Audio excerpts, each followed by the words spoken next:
Today on True Crime Hub, we explore one of the most horrific crimes that has ever occurred. Before we begin, be sure to subscribe for more true crime video. We will be look at Elizabeth Diane Downs, otherwise known as Diane Downs. Downs is an American criminal who murdered her daughter and attempted to murder her other two children in May 1983. Late one May night in 1983, Diane Downs sped into an emergency room drop-off in Springfield, Oregon, with a horrifying story to tell. Her three small children, Christie, 8, Cheryl, 7, and Danny, 3, were inside her blood-soaked car, shot at close range. In the frantic scene, hospital employees quickly determined that Cheryl was already dead and that Christie and Danny were clinging to life. Downs had also been shot in the left forearm, though her wound was not life-threatening.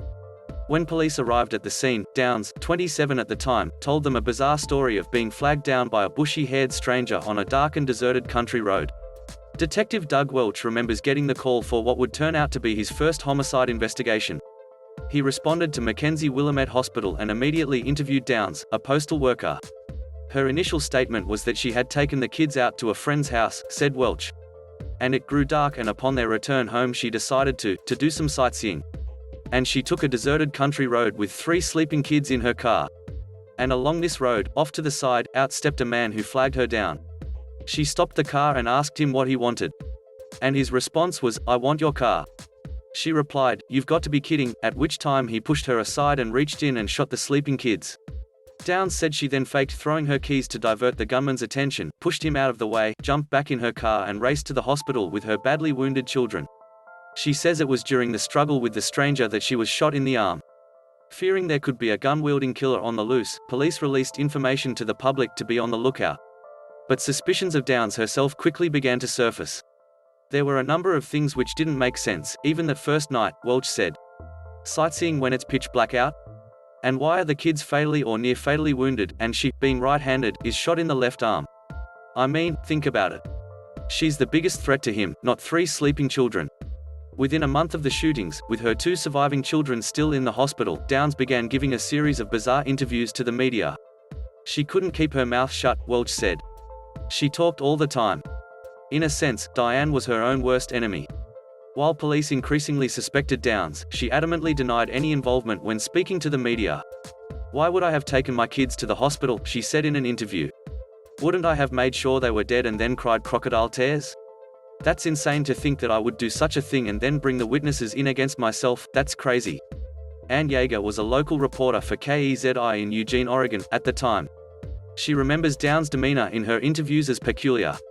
"People would see little sound bites of her talking on television, and I think they started getting the feeling that there's something really wrong with this person," Jaeger said. Although police had found spent .22 caliber bullet casings at the crime scene, an exhaustive search of the area did not turn up the murder weapon. And Christie Downs, the only witness to the crime, her younger brother Danny was believed to have been asleep at the time, had suffered a stroke that impaired her speech and prevented her from telling police what she had seen. Although Downs denied having ever owned a .22 caliber gun, 2 of her former lovers told police they recalled seeing her with one. Meanwhile, Christie Downs was slowly beginning to tell what she remembered of the shootings. She said she had not seen a male stranger that night. A judge had already placed Downs' 2 surviving children in protective custody. A break in the case finally came when investigators discovered Downs' secret diaries. They told of her obsession with a married man who didn't want her kids around. She saw the kids as a burden, they were in the way and he wasn't going to join her as long as she had the kids, Welch said. And so the quickest, simplest way was to eliminate the children. Police arrested Downs February 28, 1984, 9 months after the shootings. In May of that year, the trial against Downs began with yet another inconceivable twist. The woman who was on trial for shooting her own children was pregnant again, and it was no accident. In another one of her strange media appearances, Downs spoke about the pregnancy.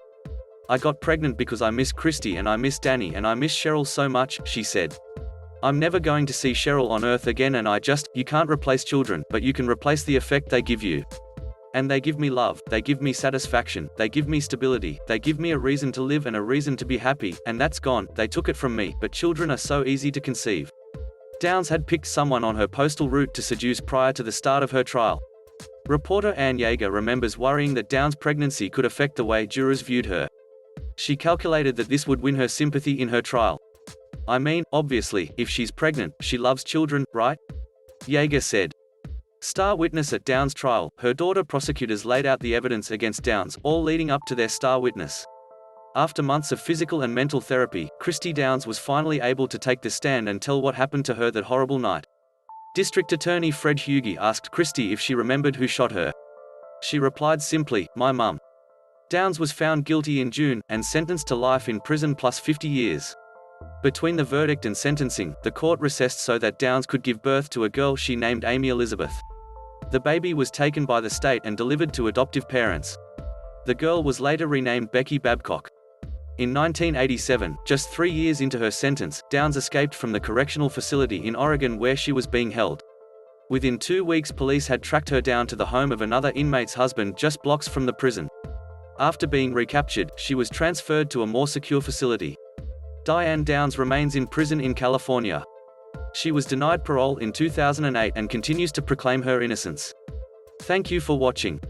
If you liked this video, please comment, like, and subscribe.